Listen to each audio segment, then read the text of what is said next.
Well, I was just a kid, and I had no idea that Chana Mlotek was the compiler of many, many, many Yiddish songbooks, and a great pianist and cultural activist. I didn't know she was Weinreich secretary, Weinreich of the dictionary. So I didn't know any of this. I just knew I had my shula teachers, and then every so often Chana would come in and do music with us. But she would just get to the piano, and it wasn't a forceful, we will now sing this. She just sat at the piano and just shared it with us, and it was impossible.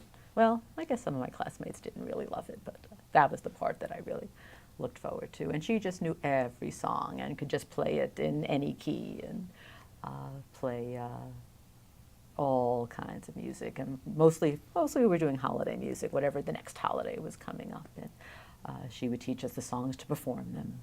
We would have a Hanukkah, we would get together, and the whole shula and the parents would get together for a Hanukkah party, and lots of latkes, and we would do a little performance. And at Purim, we would do a Purim spiel, a Purim play, and then Passover, do a Seder, a communal Seder. It was always called the third Seder because the first Seder you would be at some family, and the second Seder some people we didn't would have some other friend, family or friend Seder. But the third Seder was considered our communal Seder, where the community gets together and has Passover together.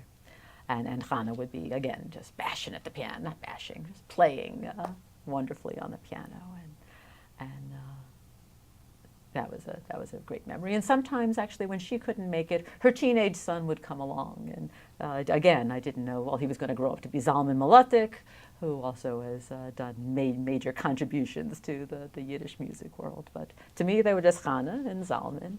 And actually, his younger brother, Moish, was a year ahead of me, and he also a wonderful musician and could also sit at the piano and just play anything. So it was a very musical family. And Yossel would, Chana's husband, was the cultural education director of the Workmen's Circle. But to me, they were just in the neighborhood, in the Amalgamated, and they were my neighbors and teachers and friends.